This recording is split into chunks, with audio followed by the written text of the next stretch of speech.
조갑제 TV 시청자 여러분, 안녕하십니까.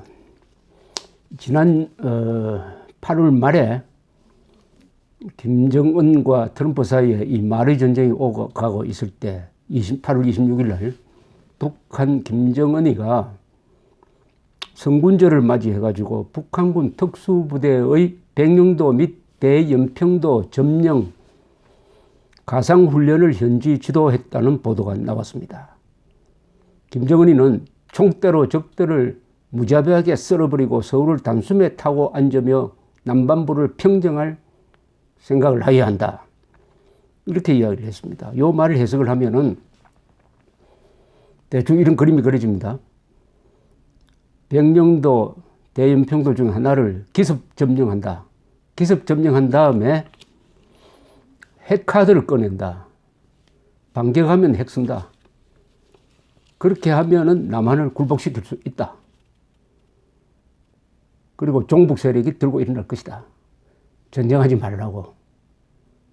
이런 것을 위한 점검이 아니었겠느냐. 그러니까 김정은의 머릿속에는 지금 백령도를 이용한 핵 전략을 갖고 있는 것이 아니냐, 이렇게 추측을 합니다. 이건 저희 추측이라기보다는 대북 전문가, 전략 전문가들이 오래전부터 그런 시나리오를 그리고 있었습니다. 자, 지금 김정은이는 어떻냐? 김정은이는 어떻게 보면은 손에 많은 카드를 쥔 것 같아요. 그러나 그렇지만은 않을 겁니다. 매우 깝깝하고 불안할 것입니다. 들어오는 돈이 줄어들고 기름 공급도 줄어들고 그리고 주민들의 각성이 시작되었고 시장에서 여론이 형성되고 그리고 물가가 들썩들썩하고 그리고 중국까지 나서가지고 이제는 대북 봉쇄망에 가담하고 있는 이런 형세라고 하면은 지금쯤은 아마 내가 이 전략을 잘못 짜가지고 세계 전체를 적으로 돌렸구나. 시간이 나한테는 불리하다. 시간이 내 편이 아니다 하는 생각을 하게 될 가능성이 많습니다. 그리고 워낙 많은 사람들을 죽여놓으니까 불안할 것이고 김정은이는 그 불안감을 달래기 위해서 군부대에 많이 간다고 합니다. 군부대에 가면은 아부파들이 있고 대포 미사일 꽝꽝 쏘아대니까 그 순간은 안심이 되겠죠. 그리고 부하들이 서로 만나는 것을 아주 싫어한다고 그럽니다. 무슨 역적 모의를 할까 싶어서. 독재자의 공통점입니다. 김정은은 그러나 김일성과 김정일의 카리스마가 없습니다. 이게 결정적인 약점입니다. 그 카리스마라는 게 유일하게 이 핵 미사일 전력을 증강시키는 이걸로 자기의 카리스마를 삼으려고 하는 것 같습니다. 그런데 흔히 우리 이렇게 추측을 합니다. 이런 다음에 미국과 담판을 할 것이다. 사실은 미국과 담판을 해도 북한이 양보할 게 없고 미국이 양보할 게 없는 형국입니다. 북한이 양보할 건 뭡니까? 핵 폐기를 해야 되는데 할 수 있습니까? 없습니다. 이제는. 북한의 핵무기는 북한 체제와 공동 운명체가 되어버렸습니다. 김정일하고도. 미국이 그렇다고 주한미군 철수시키겠다, 한미동 해체하겠다 할 수 있습니까? 그럼 당장 일본이 핵무장하겠다고 나설 텐데 불가능합니다. 그것도. 그러면 만나봤자입니다. 만나봤자. 이런 속에서 김정은이가 골똘하게 불면의 밤을 보내면서 생각하다가 백령도 침공이라는 카드를 꺼내면 어떻게 되느냐, 그 뒤에 사태 전개는 어떻게 될 거냐 하는 걸 가지고 저도 좀 생각을 해보다가 시나리오를 하나 써보았어요. 시나리오를. 이 시나리오를 써보니까 시나리오를 쓰는 과정에서 김정은이가 백령도와 핵카드를 꺼내면, 백령도 침공 뒤에 핵카드를 꺼내면은 그게 김정은 최후의 날이 될 뿐만 아니라 김정은과 연결된 종북 세력의 최후의 날이 되겠구나 하는 생각이 저절로 정리가 되었습니다. 그래서 제가 쓴 이 시나리오를 한번 소개를 해드리겠습니다. 제가 주로 읽어드리겠습니다. 시나리오를 썼으니까 그 시나리오를 읽어드리겠습니다. 지금부터는 가상 시나리오입니다. 이게 실제 상황 아닙니다. 한 달 뒤 김정은은 막다른 심정으로 백령도 침공 작전을 명령한다. 박은영이처럼 남한의 종북 좌파 세력이 협조해 줄 것을 기대한다. 기습을 받은 백령도의 한국 해병은 용감하게 싸웠지만 날씨가 나빠 공중 지원을 받지 못하여 3개 사단의 북한군에 상륙을 허용하고 말았다. 약 3,000명의 한국군이 포로로 잡혔다. 수천 명의 주민들도 적치하로 넘어갔다. 이때 백령도에 관광차 왔던 중국 국적자 100여 명이 죽었다. 김정은은 백령도 점령에 성공한 다음 특별 성명을 발표하였다. 요지는 이로써 서해 북방 한계선 문제는 최종적으로 해결되었다. 만약 적들이 반격하면 핵무기 사용도 검토한다. 포로로 잡은 군인과 민간인은 협상을 통하여 돌려주겠다는 말도 덧붙였다. 그 3일 뒤 한국과 미군은 합동으로 보복 공격에 나섰다. 백령도를 점령한 북한군과 그 대안의 북한군 군단사령부와 잠수함 기지가 괴멸적 타격을 입었다. 백령도 수복을 위한 본격적 상륙작전은 미국이 급파하기로 한 2척의 항공모함이 도착한 이후로 예정되었다. 기습을 반격을 당한 다음 날 김정은은 북한군 최고사령관의 자격으로 최후 통첩을 한다. 현 위치에서 휴전하자. 계속 도발하면 우리는 한국의 한 도시를 핵으로 공격하겠다. 미군이 개입하면 괌과 오키나와도 안전하지 못할 것이다. 김정은은 북의 통첩이 공갈이 아니라는 점을 확인시켜 주려는 듯이 핵실험을 한다. 서해의 무인도를 향하여 50킬로톤짜리 핵탄두 실물을 장착한 단거리 미사일을 발사해가지고 실제로 폭발시킨 것이다. 유엔 안전보장이사회는 긴급회의를 열고 북한을 침략자로 규정, 유엔 회원국이 군사력을 동원해서라도 응징할 것을 만장일치로 결의한다. 한국과 미국 대통령은 한미 상호방위조약에 따라 한국에 대한 북한의 침공을 미국에 대한 침공으로 간주, 공동 대응할 것을 분명히 하였다. 두 대통령은 또 북한이 핵 사용을 위협하였으므로 미국도 확장 억지 정책의 원칙에 입각하여 북한에 대하여 핵무기 사용 권한이 있음을 선언하였다. 지금 제가 읽고 있는 건 실제 상황 아닙니다. 가상 시나리오입니다. 두 대통령은 이 자리에서 한국에 전술핵이 이미 배치되어 있음을 공개한다. 두 나라가 비밀리에 미군 기지 안에 전술핵을 반입하였고 전시 상태인 지금부터는 미군과 한국군이 공동관계 관리하게 될 것이라고 선언하였다. 한국에 배치된 전술핵은 150킬로톤 정도의 폭발력을 가진 수소탄으로서 전폭기계에 의한 정밀 타격이 가능하고 지하를 뚫고 들어가 터지므로 김정은이 숨어있는 지하시설에 대한 파괴력을 최대화시키는 반면에 민간인에 대한 피해를 최소화시킬 수 있어 방사능 오염도 줄일 수 있다고 전문가들은 해설하였다. 트럼프 대통령은 한국에 있는 20만 명의 미국인을 대피시키지 않겠다고 말한다. 그는 북한군이 핵미사일을 발사하는 징후를 30분 전에 포착할 수 있고 그때는 선제 공격으로 파괴할 것이다. 이 위기는 인류 전체의 문제이므로 함께 죽고 함께 살아야 한다고 비장하게 연설한다. 이는 한국인들의 큰 감명을 주었다. 일본 정부도 유엔군 후방사령부의 관리하에 들어간 7개 주 1 미군 기지로부터 발진하는 항공기와 군함이 한국에서 작전하는 것을 허용한다는 방침을 재확인하였다. 이때 만주 지역에 배치된 중국군이 압록강 접경지대로 전진, 집결하고 있다는 소식이 현지에서 들어오기 시작하였다. 백령도 침공 6일 뒤 그동안 침묵을 지키던 중국은 시진핑 주석이 직접 텔레비전에 나타나 그 입장을 표명한다. 우리는 수개월 전에 이미 북한이 무력 공격을 당하면 북한을 지원할 것이고 북한이 먼저 공격을 하여 반격을 당할 경우에는 중립을 취할 것임을 미국 측에 통보하였다.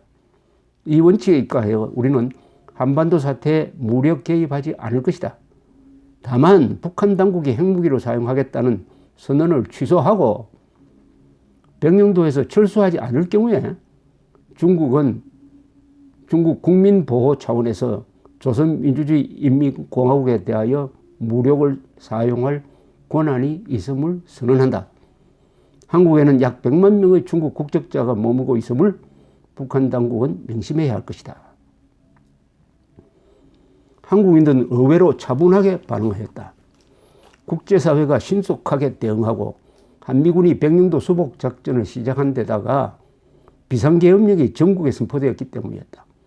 전국 비상계엄은 계엄사령관이 국방장관을 거치지 않고 직접 대통령의 지시를 받는다. 행정뿐 아니라 사법도 계엄사령관 지휘로 넘어갔다. 계엄사령관은 국방장관이 장성중에서 추천하고 대통령이 임명한다. 국방장관은 육군참모총장을 계엄사령관으로 추천하였다. 합참의장은 연합사령관과 함께 대북 전략을 지휘해야 하므로 육군총장이 맡는 것이 합리적이었다. 행정과 사법까지 계엄사령관 지휘하로 넘어가고 대통령은 계엄사령관을 통하여 보고를 받아야 하므로 자연스럽게 계엄사령관이 권력의 새로운 축이 되었다. 일부 종북 시위대가 반전 시위를 하려다가 군대가 출동하기 전에 시민들이 문매를 맞고 흩어졌다. 좌파 시위꾼들을 바라보는 시민들의 눈에는 핏발이 돋았다. 한국의 좌파가 버려온 관념의 유인은 죽느냐 사느냐의 갈림길에서 허무하게 무너졌다. 조지 오웰이 말한 대로였다. 지식인은 전쟁이란 벽에 부딪히기 전까지는 궤변을 끝없이 늘어놓을 수 있다고 한다. 죽느냐 사느냐의 기로에서 한국의 자칭 진보 세력은 생활 좌익으로서의 본성을 그대로 드러내면서 살 길을 찾아 숨는 길을 선택을 했다. 6.25 때 남로당의 박헌영은 김일성에게 북한군이 남침하면 20만 명의 좌익들이 골기해가지고 전쟁을 일찍 끝낼 수 있다고 장담하였지만 전쟁이 나자 남한의 좌익들은 살기 위해서 도망가고 말았습니다. 그 현상의 재판이 일어났다. 종북 세력의 기대를 걸었던 김정은의 계산은 또 한 번 허탕이 되었다. 계엄사령관이 맨 처음 취한 조치는 반국가 활동자 예비 금속령이었다. 그는 국정원장, 검찰총장, 경찰청장, 기무사령관을 불러서 지침을 내리는 자리에서 북한의 핵개발을 도와준 세력에 대한 철저한 수사를 주문하였다. 나는 기무사령관을 지낼 적에 먼데서나마 종북 세력의 발호를 걱정하면서 이날을 준비하였습니다. 북한의 핵무장은 한국의 반역자들이 돈, 정보, 정책으로 도와주지 않았더라면 불가능하였을 것입니다. 잘 아시다시피 미국은 1953년에 율리우스 로젠버그 부부를 간첩죄로 사형 집행하였습니다. 살인죄를 저지르지 않고 사형된 유일한 경우입니다. 과학자인 로젠버그는 핵무기 개발에 필요한 기술 정보를 수집하여 소련 정보기관에 제공했었죠. 두 사람에게 사형을 선고한 어빙 카우프만 판사는 준엄하게 논고하였습니다. 이런 요지였습니다. 계엄사령관은 쪽지를 꺼내 읽기 시작하였습니다. 카우프만 판사는 말하기를 나는 피고인들의 범죄가 살인보다 더 악질이라고 간주한다. 살인은 피해자만 죽이지만 당신들은 러시아가 과학자들이 생각하던 것보다 1년 먼저 핵실험을 할 수 있도록 도와주었다. 그래야 해 한국에서 지금 공산주의자들이 침략전쟁을 벌여 5만 명 이상의 희생자가 생겼고 100만 명 이상의 무고한 사람들이 피고인들의 반역으로 인해서 더 피해를 볼지도 모른다. 피고인들의 반역은 역사의 흐름을 우리에게 아주 불리한 방향으로 바꿔놓았다. 율리우스 로젠버그가 주범이면 분명하나 에델 로젠버그도 책임이 있다. 어른의 여자로서 남편의 추악한 범죄를 맡기는커녕 격려하고 도왔다. 피고인들은 목적 달성을 위한 신념을 위하여 자신들의 안전뿐만 아니라 자녀들도 희생시켰다. 목적 달성을 위한 사랑이 자녀들에 대한 사랑보다 앞섰던 것이다. 계엄사령관은 이렇게 준비한 메모를 읽더니 그는 마치 오래 그 순간을 오래 기다렸다는 듯이 또 다른 쪽지를 하나 끄집어내어서 읽어 내려갔습니다. 검찰총장, 경찰청장, 국정원장 앞에서 수사 책임자들이죠. 우리들의 자손의 안전과 자유와 행복의 바탕인 자유민주주의의 존립, 그 자체를 붕괴시키는 행위를 관용이라는 이름으로 무한정 허용할 수는 없는 것이다. 뻐꾸기는 뱁새의 둥지에 몰래 알을 낳고 이를 모르는 뱁새는 정성껏 알을 품어 부화시킨다. 그러나 알에서 깨어난 뻐꾸기 새끼는 뱁새의 알과 새끼를 모두 둥지 밖으로 밀어낸 뒤 둥지를 독차지하고 만다. 대한민국의 자유민주주의 체제를 부정하고 그 전복을 꾀하는 행동은 우리의 존립과 생존의 기반을 파괴하는 소위 대역 행위로서 이에 대해서는 불사의 결단을 내릴 수밖에 없다. 이는 단순히 옳고 그름이나 좋고 나쁨의 문제가 아니라 존재의 본질에 관한 문제이기 때문이다. 이것은 2014년 12월 19일 헌법재판소가 통진당을 해산시킬 때 두 재판관이 결정문의 보충 의견에 써놓은 문장이었습니다. 계엄사령관은 수사 책임자들과 악수를 하고 헤어지면서 의미 있는 말을 덧붙였다. 적폐 중 가장 큰 적폐는 북한의 핵무장을 도운 적폐가 아니겠습니까? 이런 적폐를 젖혀두고 반역자가 애국자를 사냥하는 것을 적폐 청산이라면서 도와준 검사 판사는 없는지 모르겠습니다. 간첩을 골키퍼로 세워놓고는 축구를 할 수 없잖아요. 그 이야기를 들은 검찰총장은 등골이 서늘해졌습니다. 백령도 도발을 명령하였던 김정은은 중국이 자국민 보호 차원에서 무력 개입을 예고하는 데 충격을 받았다. 서울 등 대도시에 중국 국적자가 100만 명, 미국 국적자가 20만 명, 일본 국적자가 6만 명이나 체류 중이라는 사실을 간과하고 핵 사용을 위협한 것이 중국까지 적으로 돌리는 결정적 패착이었음을 알았을 때는 너무 늦었다. 백령도 점령작전을 기획한 부서에서는 한국에 외국인들이 얼마나 많은지를 고려 대상에도 넣지 않았던 것이다. 핵 사용 위협이 바로 중국에 대한 위협이 된다는 것도 알 리가 없었다. 김정은은 처음으로 무력감에 휩싸였다. 압록강을 넘어 진격할 태세를 갖춘 중국군에 대응하기 위하여는 휴전선에 배치된 70만 명의 북한군 중 30만 명을 빼내어 북으로 이동시켜야 한다. 그만큼 서울에 대한 장사포 타격 능력도 약해진다. 김정은은 이제 문명세계가 자신을 포위망에 가두었음을 깨닫게 되었다. 자신이 그동안 허수아비들을 때리고 전쟁놀이를 해왔음도 알게 되었다. 전쟁은 군인이 일으키는 경우보다 전쟁을 모르는 독재자가 과대망상에 사로잡혀 일으키는 경우가 더 많다. 전쟁을 정말 두려워하는 이는 군인이다. 전쟁의 무서움을 잘 알고 전쟁이 났을 때 피해를 볼 사람들이기 때문이다. 북한군의 지휘부도 그런 점에선 다른 점이 없었다.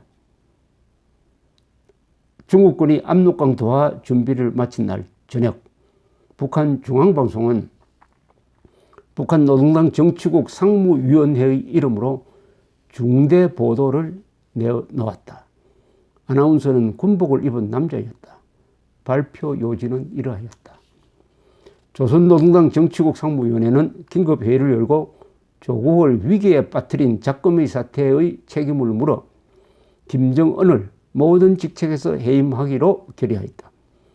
백령도 작전은 김정은이 정치국의 동의 없이 혼자서 결정한 좌경맹동주의적 과오였다. 조선노동당은 김일성 수령이 선포하신 한반도 비핵화를 위한 노력을 멈추지 않을 것이다. 조선노동당 정치국은 조선인민군이 백령도에서 철수하도록 이미 명령하였으며 핵무기를 먼저 사용하는 일은 없을 것임을 약속한다. 한미연합사는 백령도에서 북한군이 철수하는 것을 허용하고 이를 공격하지 않을 것이라고 발표를 했다. 세계 언론은 김정은의 생사에 대하여 추적 기사를 쏟아내기 시작하였다. 한국과 미국 정보기관의 소식통을 인용하는 글이 많았는데 대체로 황병서 조선인민군 총정치국장 겸 노동당 정치국 상무위원이 주동한 공정 쿠데타라는 그림을 그렸다. 1953년 스탈린이 죽은 뒤 후르쇼프가 비밀 경찰 두목 베리아를 제거할 때처럼 황병서가 직접 권총을 들이대어 김정은을 체포하였다는 이야기도 나왔다. 며칠이 지나도 김정은의 생사 여부와 행방에 대하여는 확인된 정보가 잡히지 않았다. 쿠바 미사일 사건 이후 처음 전개된 핵전쟁의 위험으로부터 벗어난 세계 사람들이 안도하는 가운데 주식시장은 과열조짐을 보였다. 바쁜 곳은 계엄사 합동수사본부였다. 북핵을 도운 적폐 세력 수사가 광범위하게 벌어지고 있었다. 한국 대통령은 계엄사령관의 수사 보고를 받는 자리에서 사건의 명칭에 적폐란 말을 넣을 것을 지시하였다. 대통령은 수사가 일단락될 때까지 계엄을 해제하지 않겠다는 뜻도 분명히 하였다. 북한군이 백령도에서 철수한 다음 날 트럼프 대통령과 시진핑 주석은 긴급 전화회담을 갖고 한반도의 미래를 논의하기 위한 새로운 육자회담을 제안하였다. 공통 발표문에는 흥미로운 대목이 있었다. 양국 정상은 한반도의 미래가 통일되고 자유롭고 번영하는 나라이기를 바란다. 트럼프 대통령은 강력한이란 말을 넣고 싶었으나 시진핑 주석이 반대했다. 자유롭고라는 말을 받아주었으니 강력한고는 빼자는 것이었다. 통일한국의 핵무장을 경계하는 것으로 해석되었다. 지금까지 제가 말씀드린 것은 실제 상황이 아닙니다.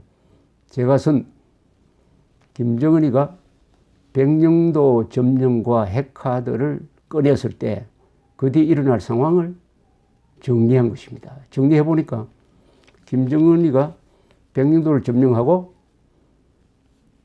핵무기 카드를 꺼내는 순간 그날이 김정은이 죽는 날이다.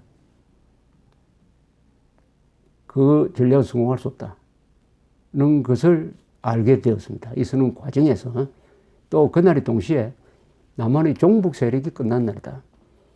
김정은과 남한의 종북 세력은 운명적으로 한 덩어리가 됐다. 한쪽이 정리되면 나머지도 정리가 되는 일종의 상생아, 시암 쌍둥이 같은 그런 관계이다 하는 것을 이 정리를 하면서 알게 되었습니다. 이렇게 전개될 가능성이 없지 않다고 저는 봅니다. 없지 않다고 봅니다. 그러나 여러 가능성 중에 하나죠. 이것은 여러 가능성 중에 하나고 어떻게 보면 최선의 가능성이죠. 특히 북한에서 공정 쿠데타가 일어나가지고 김정은을 체포해버리는 그런 식으로 되면은 김정은은 몰락하고 북한 정권은 김정은 몰락 이후에 세습 체제가 끝나니까 저 동구에서 겪었던 것처럼 인간의 얼굴을 한 공산주의로 바뀌면서 핵은 포기하게 될 것이다. 그러면은 당장 통일은 안 되어도 한반도에서 핵 위기가 가시면은 진정한 남북 간의 교류가 그때 시작될 것이다. 그때는 마음 놓고 저도 앞장서 가지고 북한에 대한 지원을 주장하고 나설 것이다. 가장 값싼 방법은 김정은 제거다. 김정은 바로 핵무기 발사 단추를 누르고 있는 김정은을 제거함으로써 북한의 핵무기를 같이 무력화시키는데 되는 미국과 중국이 협력할 소지가 있다. 한국도 그렇게 북한에서 급변사태가 일어나도 한국이 무력으로 개입하지는 않는다. 이런 약속을 중국한테 해줄 수가 있지 않겠느냐. 어쨌든 김정은과 핵을 제거하는데 주변국가, 일본, 미국, 러시아까지 그리고 한국, 중국이 암묵적인 합의를 할 수 있지 않겠느냐 하는 희망을 가지고 이런 시나리오를 써봤습니다. 김정은과 종북 그 최후의 날이었습니다. 경청해 주셔서 대단히 감사합니다.